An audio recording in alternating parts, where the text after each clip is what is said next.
Bonjour à tous.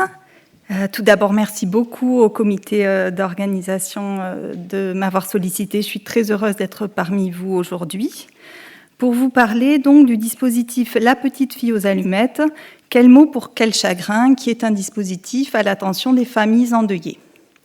Mais je ne pouvais pas ne pas parler du groupe parents-enfants qui est à l'Institut Bergonié à Bordeaux, qui est un groupe à l'attention donc des parents qui sont encore malades avec leurs conjoints et leurs enfants.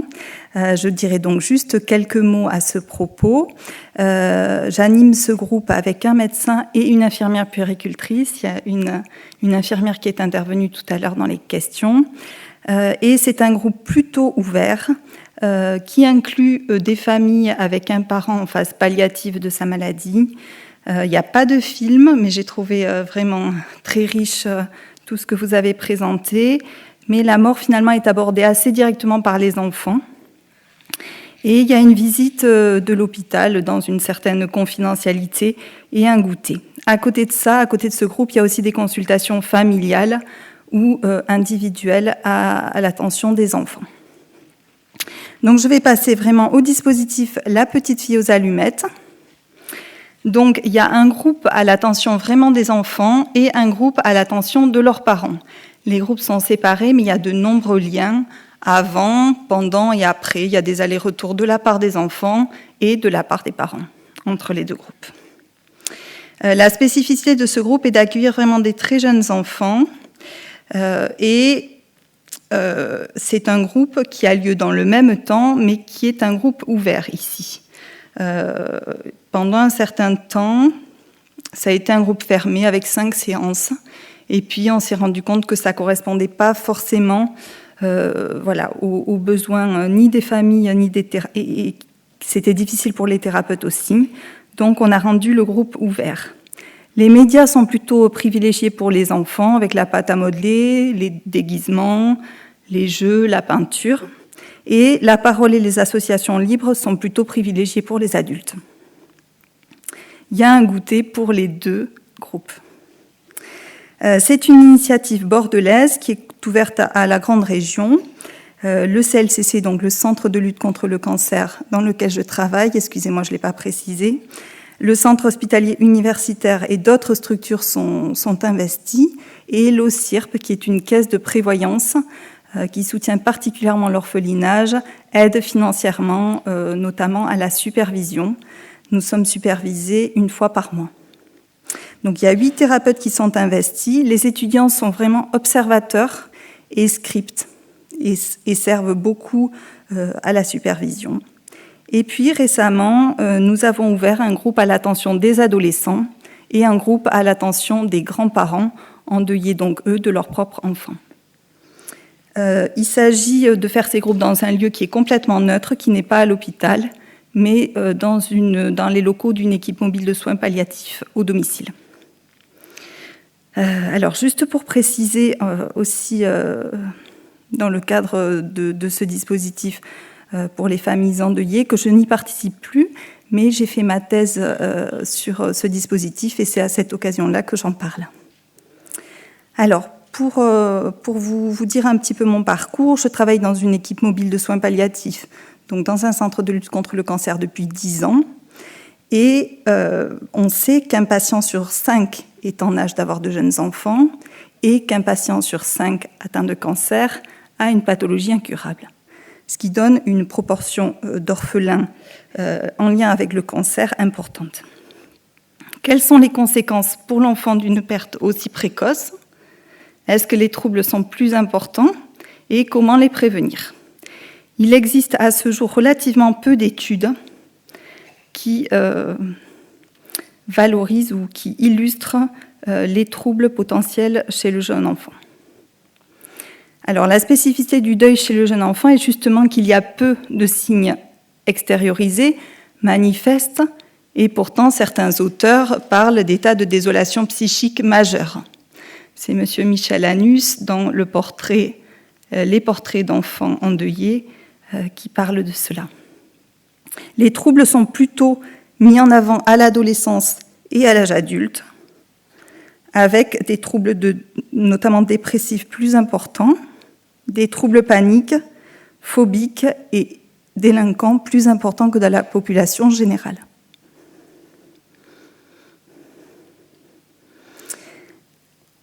Quelles conséquences le deuil a-t-il sur les émotions de l'enfant et celles de la famille? Est-ce que la perte induit un traumatisme, comme ça a été ce matin évoqué? Quelles sont les conditions de la résilience, au sens de Michael Rutter, pour le jeune enfant et sa famille? Les groupes ont-ils un rôle? Quels sont les autres facteurs? Et peut-on parler, comme M. Ionescu parle, de résilience assistée? L'analyse de la littérature montre des facteurs vraiment positifs et négatifs qui influencent le vécu dans la situation de deuil chez le jeune enfant et sa famille. Et nous observons des processus de résilience en lien avec le fonctionnement familial, les liens d'attachement et les stratégies de régulation émotionnelle de l'enfant et de sa famille. Vraiment, le risque potentiel, le risque est que la perte devienne l'attracteur vraiment de la dynamique familiale, avec une rigidification importante du système familial. Et Pauline Boss parle de la notion de perte ambiguë qui a été déjà abordée, mais la tristesse, la possible dépression du parent restant est aussi une perte pour l'enfant, qui est plus ambiguë. Le risque est vraiment que la perte devienne constitutive de l'identité du jeune enfant, au travers notamment d'émotions qu'il pourrait internaliser. Donc la prévention des conséquences délétères à moyen et long terme chez l'enfant est importante, et dans le cadre de ma thèse de doctorat de psychologie, il y avait la nécessité d'explorer des possibilités de soutien spécifiques pour les enfants endeuillés. Alors, dans une thèse, il y a un protocole. Voilà le protocole, en tout cas une partie du protocole, puisque aujourd'hui c'est pas du tout l'objet de présenter ma thèse, mais bien le dispositif La petite fille aux allumettes. Donc pour le protocole qui a lien avec le dispositif, voilà ce qui a été proposé. Dans un premier temps, un entretien clinique avec l'enfant et sa famille où on fait passer un génogramme et ce qu'on appelle un FACE qui analyse vraiment l'adaptabilité et la cohésion de la famille.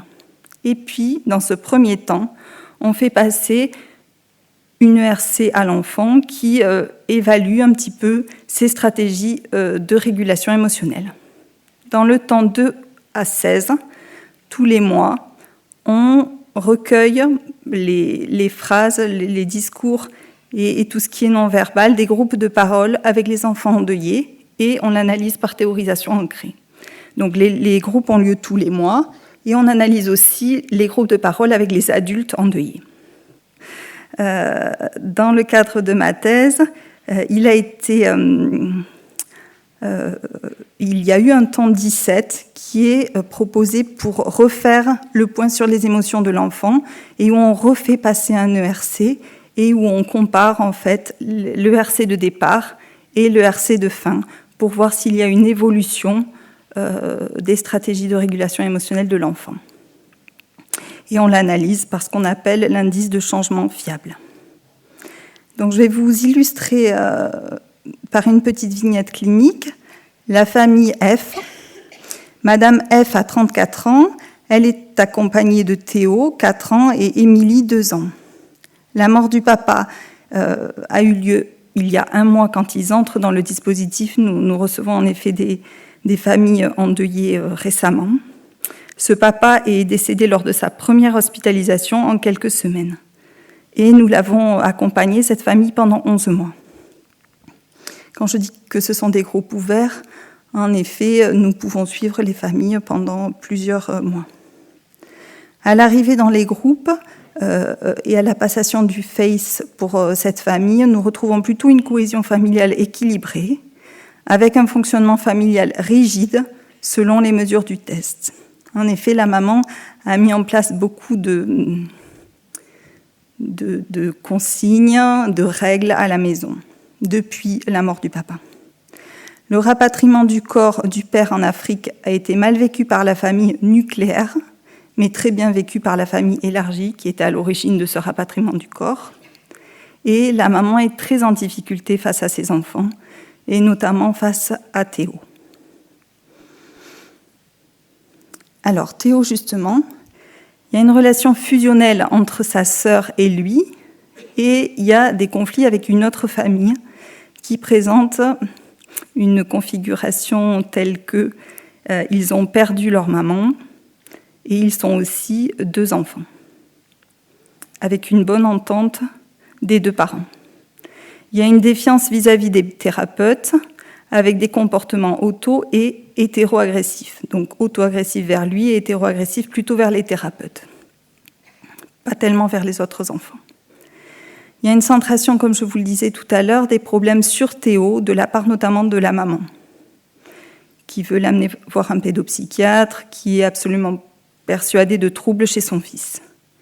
Et une demande de sa part, lui à Théo, de reconnaissance importante vis-à-vis de sa maman. Il vient toujours à la fin des groupes avec toutes ses créations, et elle ne fait que dire « mais j'en ai trop, j'en ai plein la maison, je n'en peux plus de tes créations, telles quelles ». Et je me souviens notamment d'un jour où il avait cassé, un tableau en carton, hein, on est d'accord, et il arrive avec le rouleau de scotch pour lui demander de le réparer, et elle ne veut pas. Elle est très rigide vis-à-vis de son fils.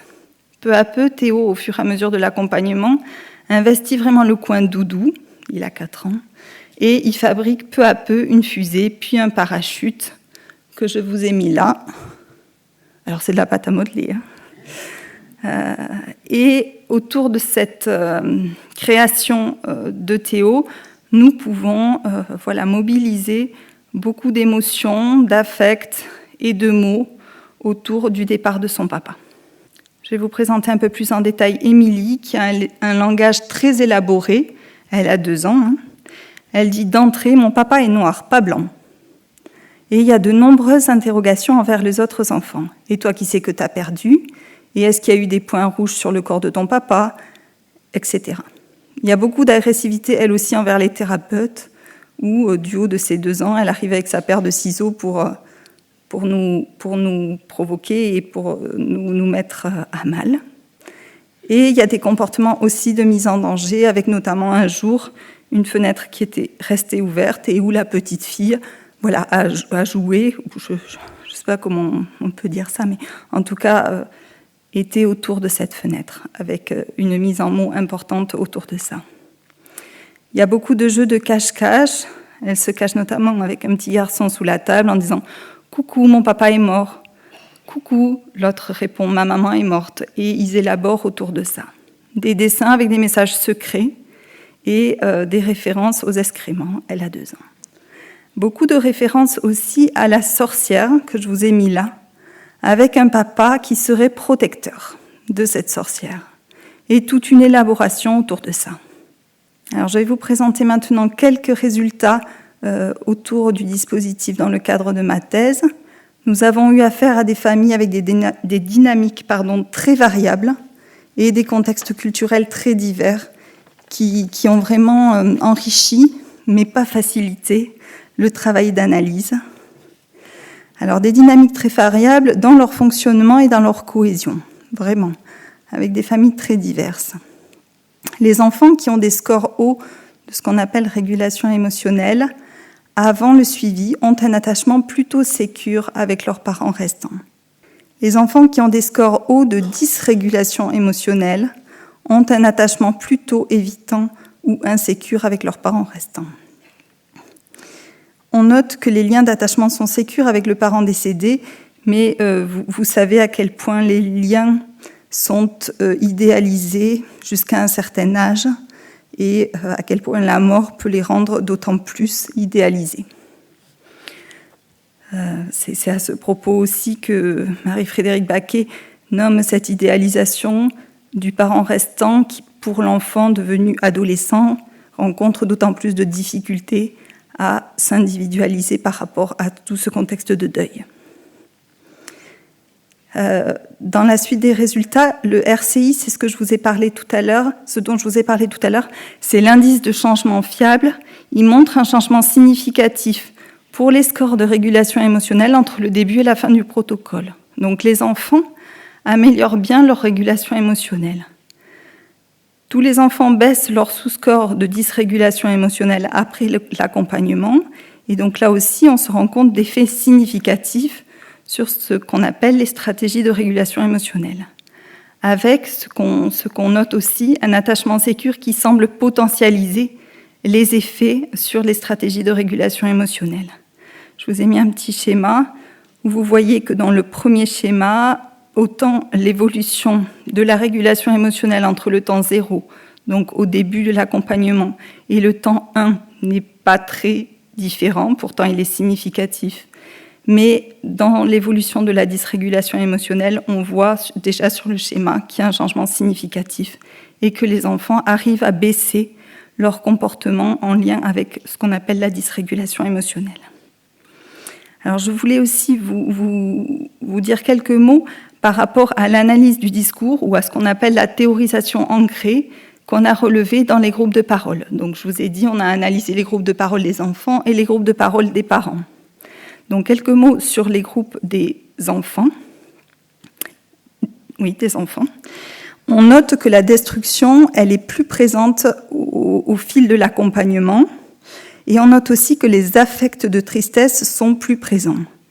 Et en ça, pour nous, dans les résultats de notre travail, on s'est dit que c'était plutôt adapté en termes d'expression émotionnelle. En effet, il est important que les enfants arrivent à exprimer des affects de destruction et arrivent à exprimer des affects de tristesse. Pour ce qui est des parents, on note que les expressions de la souffrance, elles se majorent. Et là aussi, ça nous paraît plutôt adapté que les parents puissent exprimer leur souffrance. Certains résultats nous ont étonnés, notamment celui de la 4e position, avec des préoccupations autour des enfants qui augmentent. En fait, les familles arrivent dans le dispositif en disant « c'est pour les enfants qu'on vient, c'est pour eux, c'est important pour eux ». Et en fait, pendant toute une partie du groupe et du temps d'accompagnement dans le groupe, ils ne parlent pas de leurs enfants, pas du tout. Pourquoi ? Et c'est bien normal, parce qu'ils sont pris par leur souffrance. Et en fait, au fur et à mesure de l'accompagnement, les préoccupations autour des enfants, elles se recentrent auprès des enfants, parce qu'on a entendu leur souffrance et parce qu'ils peuvent se décentrer un peu d'elles. Mais ces résultats, en effet, nous ont beaucoup interpellés et on en revient à la disponibilité psychique du parent restant et à la notion de perte ambiguë dont je vous ai un petit peu parlé tout à l'heure via Pauline Boss. Alors, je vais terminer par un petit peu les limites du dispositif et du travail de thèse qui a accompagné ce dispositif.